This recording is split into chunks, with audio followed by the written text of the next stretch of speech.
Hello दोस्तों, मैं Sunil sir अपने यूट्यूब चैनल स्टडी 360 में आपका स्वागत करता हूं। हमारा जो चैप्टर है फिनॉल, अल्कोहल, फिनॉल और ईथर का, जिसमें से लास्ट टॉपिक है हमारा ईथर, इसी को हम लोग पढ़ने जा रहे हैं। और इसमें जो है हम देखेंगे कि ईथर का प्रयोग देखेंगे, उपयोग सॉरी ईथर के परिचय के बारे में पढ़ेंगे। परिचय के बाद हम इसके बनाने की विधि, फिर हम इसके रासायनिक गुण, भौतिक गुण, रासायनिक गुण, उसके बाद जो हम इसके उपयोग, उसके बाद परीक्षण को देखेंगे। तो सबसे पहले हम बात करेंगे ईथर की। क्या करेंगे? ईथर की। ईथर कहते किसे हैं? तो आर ओ आर डैश, इस सूत्र वाले यौगिक को हम लोग क्या बोलते हैं? ईथर बोलते हैं। क्या बोलते हैं? ईथर। ठीक है ना। इसमें क्या होता है, ऑक्सीजन परमाणु से, किससे? ऑक्सीजन परमाणु से समान या अलग अलग, ये दोनों आपके मान समान भी हो सकते हैं और अलग अलग भी हो सकते हैं। फॉर एग्जाम्पल आर आपका क्या है? एल्किल है। आर क्या है? एल्किल। आर आपका क्या है? एल्किल है। दोनों एल्किल हैं। दोनों कौन से समूह हैं? एल्किल समूह है। अब ये दोनों या तो CH3 दोनों हो, ठीक, या फिर C2H5 दोनों हो, यानी C2H5 O C2H5, इसको बोल डाई एथिल ईथर, या डाई एथिल ईथर होगा, या डाई मेथिल ईथर हो सकता है, CH3O CH3। इन दोनों फार्मूले में अगर आप ठीक से देखें तो दोनों में आर का मान क्या है? समान है। आर का मान क्या है? समान है। और ये भिन्न भी हो सकते हैं, CH3O C2H5। तो अगर देखेंगे आप तो दोनों क्या हो गए? आपके अलग अलग हो गए।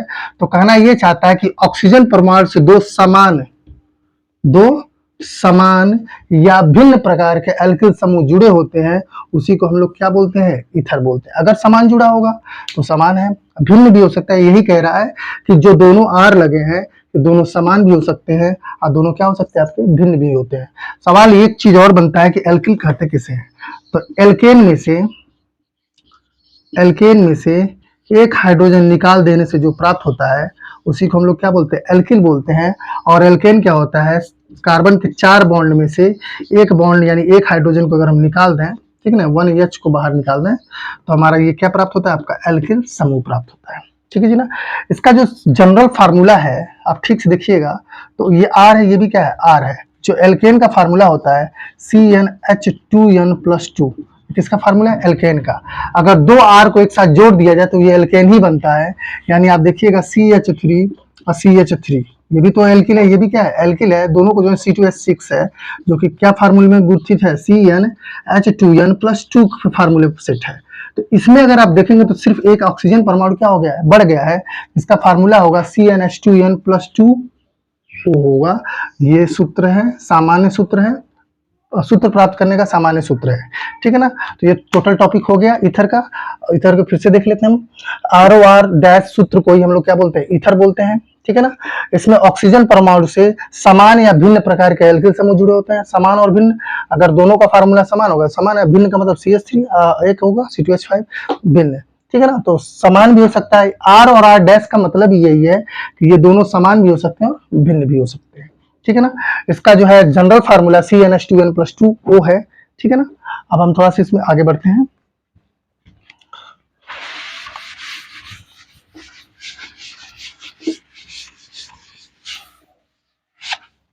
आगे जब हम बढ़ते हैं तो इसमें मेरा टॉपिक आता है किसी मोनोहाइड्रिक अल्कोहल। ध्यान समझिएगा, मोनोहाइड्रिक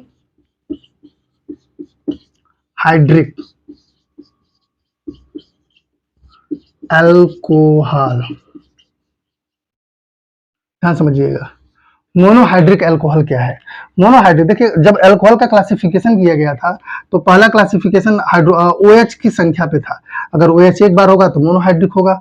अगर किसी दो बार होगा किसी कार्बन से, किसी भी यौगिक कंपाउंड में 2 OH होगा तो क्या होगा? आपका डाई अल्कोहल होगा। और 3 OH होंगे तो क्या होंगे? आपके ट्राई अल्कोहल होंगे। ये तो क्लासिफिकेशन था आपका 1, 2 और 3, ये क्लासिफिकेशन था। यानी ये क्या आपका मोनोहाइड्रिक है, ये क्या आपका डाईहाइड्रिक है, और ये क्या आपका ट्राईहाइड्रिक है।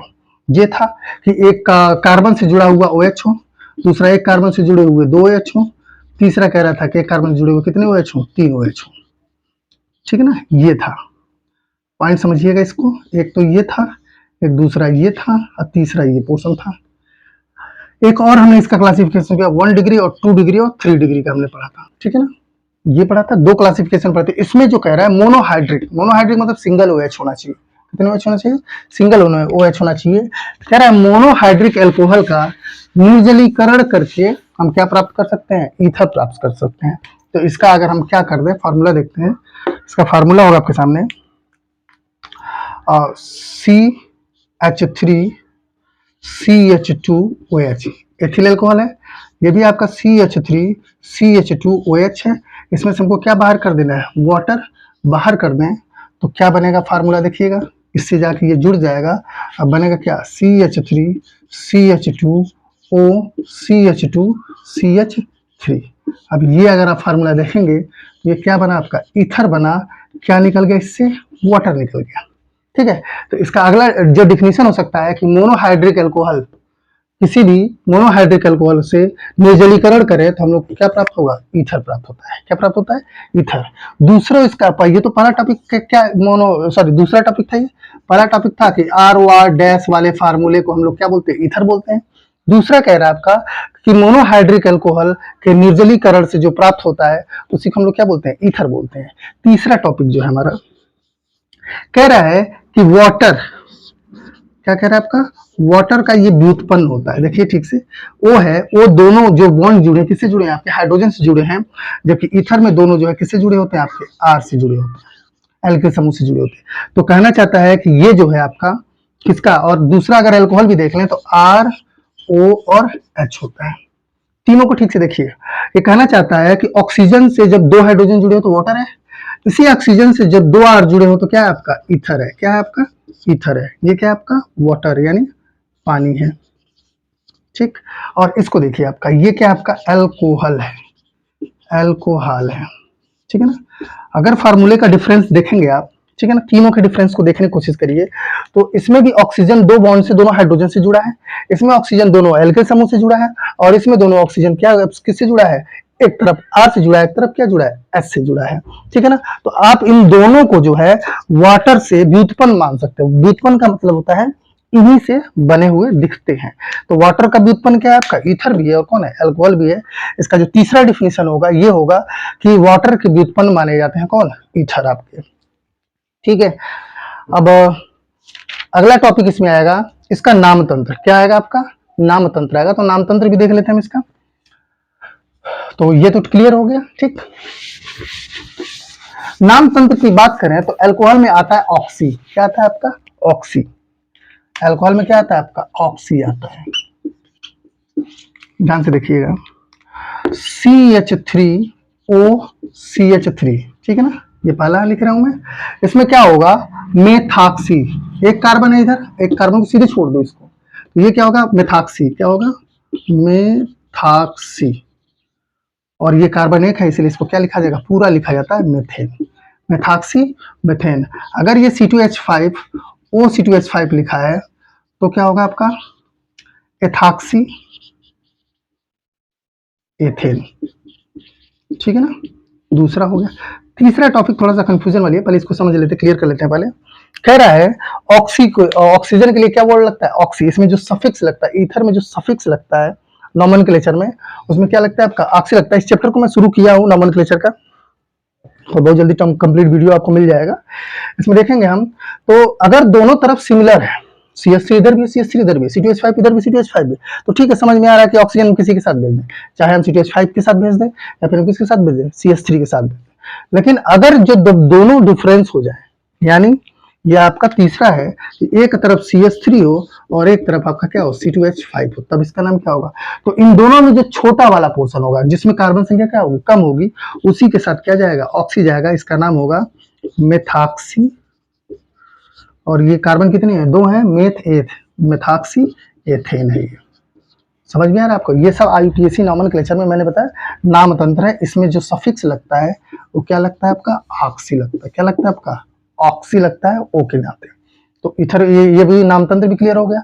दूसरा हम इसमें पढ़ेंगे ईथर का जो वर्गीकरण जब पढ़ेंगे, ईथर, ईथर को दो पार्ट्स में बांटा गया है। एक आपका सममित, क्या आपका सममित, और दूसरा क्या है, असममित। असममित समझते हैं, सममित को बोलते हैं सिमेट्री। क्या बोलते हैं, सिमेट्री। और ये क्या है, अनसिमेट्री। सिमेट्री का मतलब होता है जब CH3OCH3 लिखा जाए या C2H5OC2H5 लिखा जाए तो इसको दोनों पोर्शन को हम बीचों बीच से काट सकते हैं, तो इसको हम लोग क्या बोलेंगे, सममित बोलेंगे। अगर यही अलग हो जाए, जैसे एक C2H5 हो जाए और एक तरफ क्या हो CH3 हो जाए, तो हम इसको दो बराबर भागों में नहीं काट सकते, तो ऐसे ईथर को हम लोग क्या बोलते हैं, असममित बोलते हैं। और जो आपके दोनों बराबर भागों में कट जाते हैं उनको हम लोग क्या बोलते हैं, सममित बोलते हैं। क्या बोलते हैं हम उसे, सममित बोलते हैं। ठीक है ना, अब समझने की कोशिश करते हैं इसको। जैसे हमारी बॉडी है, हमारी बॉडी सममित है, बाइलैटरल, सीधे फाड़ दिया जाए तो एक कान, एक आंख, एक आंख, नाक आधा आधा, मुंह आधा आधा, हाथ एक एक तरफ जाएगा बॉडी से। देखिए एक्सटर्नली बाहरी हिसाब से हमारी बॉडी बाइसिमेट्री है। बाइसिमेट्री का मतलब क्या है, हमारी बॉडी को दो पार्ट्स में डिवाइड किया जा सकता है। सेम टू सेम ईथर का जब फार्मूला आएगा तो दोनों तरफ लिखा गया है, ठीक है ना, इधर भी CH3, इधर से भी CH3, इधर भी C2H5, इसको बराबर भागों में हम काट सकते हैं। लेकिन अगर दोनों तरफ भिन्न भिन्न आए, क्या है आपके, भिन्न भिन्न आए, यानी एक तरफ क्या आ जाए आपका C2H5 आ जाए और दूसरी तरफ क्या आ जाए आपका CH3 आ जाए, तो हम इसके बराबर भागों में नहीं काट सकते, तो इसको हम लोग क्या बोलते हैं, असममित बोलते हैं। और जब दो बराबर भागों में बांट सकते हैं तब हम इसे क्या बोलेंगे, सममित बोलेंगे। ठीक है ना, तो ईथर में इतना ही इंट्रोडक्शन हम लोगों को पढ़ना था। अब हम लोग शुरुआत करेंगे ईथर के बारे में। और ईथर में जो हम लोग को मेन टॉपिक, अभी इसमें देखते हैं, थोड़ा समावयता भी देख लेते हैं तब क्लियर हो जाएगा। तो समावयता क्लियर कर लेते हैं। देखिए, जो ईथर होता है इसके दो समावयता ये प्रदर्शित करता है। फिलहाल समावयता कितने प्रकार की होती है, दो प्रकार की होती है। पहला समावयता होता है संरचनात्मक समावयता और दूसरा होता है आपका त्रिविम समावयता। ठीक है ना, तो जो संरचनात्मक समावयता है इसमें ये दो प्रकार करता है। पहला आपका क्रियात्मक समूह समावयवता प्रदर्शित करता है ये। अब क्या होता है, फंक्शनल ग्रुप आइसोमेरिज्म, ध्यान समझिएगा। क्रियात्मक का मतलब होता है जैसे CHO है, COOH है, अल्कोहल है, ROR है, ये सब क्या कहलाते हैं आपके, क्रियात्मक समूह कहलाते हैं। क्या कहलाते हैं आप सबके, क्रियात्मक समूह कहलाते हैं। अगर ईथर की बात करें तो जो आपका अल्कोहल होता है, जैसे मान लीजिए C2H5OH, ये आपका एथिल अल्कोहल है। जबकि अगर ईथर का फार्मूला लिखेंगे तो CH3OCH3, दोनों में कार्बन, इसमें कार्बन कितना है, 2 है, हाइड्रोजन कितने हैं, 6 है, ऑक्सीजन कितना है, 1 है। ठीक है ना, अब इसमें भी देखिए कार्बन कितने हैं, 2 हैं, हाइड्रोजन 3 6 है, ऑक्सीजन कितना, 1 है। आप दोनों का देखेंगे कि फार्मूला सेम है, लेकिन इसके क्रियात्मक समूह दोनों क्या है, अलग अलग है। तो ये कौन सा समावयता प्रदर्शित करेगा, क्रियात्मक समूह समावयता प्रदर्शित करता है। ठीक है ना, कौन सा, क्रियात्मक समूह समावयता ये प्रदर्शित करता है। ठीक है, अब हम देखेंगे इसमें दूसरा ये क्या प्रदर्शित करता है, तो दूसरा मध्यावयता प्रदर्शित करता है। क्या करता है, मध्यावयवता। ठीक है ना, मध्यावयता में क्या होता है, ऑक्सीजन, इधर भी C2H5, ठीक है ना, और इधर है आपका C2H5। ठीक है ना, ऑक्सीजन का अगर पोजीशन देखा जाए तो इसको सही तरीके से थोड़ा सा लिखते हैं हम। यहाँ लिखेंगे क्या, CH2CH3, इधर भी क्या लिखेंगे आपका CH2CH3, ऑक्सीजन बीच में है। अब इसके जगह बदल देते हैं, CH3O CH2CH2CH3। देख रहे हैं ना, इन दोनों में अगर देखा जाए तो ऑक्सीजन की पोजीशन क्या हो गई, बदल गई। ये समावयता कौन सी समावयता कहलाती है, मध्यावयता कहलाती है, कि बीच का सेंटर क्या हो, आगे पीछे होता है। इन दोनों का IPAC नाम भी बदल जाएगा। इसका एथॉक्सी एथेन है, तो इसका मेथॉक्सी प्रोपेन है, मेथ एथ प्रो। ठीक है ना, नाम भी बदल गया, इसका नाम क्या है, एथॉक्सी एथेन है ये, और ये आपका है मेथॉक्सी प्रोपेन है। देखिए, इन दोनों में अंतर यही है कि इन दोनों का IPAC नामनक्लेचर बदल जाता है। जबकि दोनों का फार्मूला देखिए तो कार्बन 1 2 3 4 है, कार्बन कितने हैं, 4 है। इसमें भी देखिए 1 2 3 4 है, हाइड्रोजन 3 2 5 और 3 2 5 10 है, और ऑक्सीजन कितना, 1 है। इसमें देखिए 3 2 5 2 7 3 10 10 हाइड्रोजन है और 1 क्या है आपका ऑक्सीजन है। दोनों का फार्मूला सेम है, दोनों का फार्मूला क्या है, सेम है, लेकिन इसके ऑक्सीजन की वजह से इसके स्ट्रक्चर क्या हो गया, अलग हो गया, जो कि क्या कहलाएगा, मध्यावयता कहलाएगा। यानी हमारा जो है ईथर में दो समावयता पाए जाते हैं। पहला जो समावयता है वो कहलाता है क्रियात्मक समूह समावयता, और दूसरा क्या कहलाता है, मध्यावयता कहलाता है। ठीक है जी ना, ये टॉपिक था हमारा आज का कि ईथर के परिचय के बारे में। ठीक है ना, किसके बारे में था, ईथर के परिचय के बारे में था। अगर हम बात करेंगे अब अगर हमारा टॉपिक आएगा इसके बाद, तो हम सारा जो भी इसमें बनाने की विधि, चाहे जिसके भौतिक गुण और रासायनिक गुण हम पढ़ेंगे, वो डाई एथिल ईथर का पढ़ेंगे। जिसका पढ़ेंगे डाई एथिल ईथर, यानी C2H5OC2H5। इसके बारे में हम लोग पढ़ेंगे। ये आपको हमें नेक्स्ट वीडियो में आपको मिलेगा। ठीक है, थैंक यू, धन्यवाद।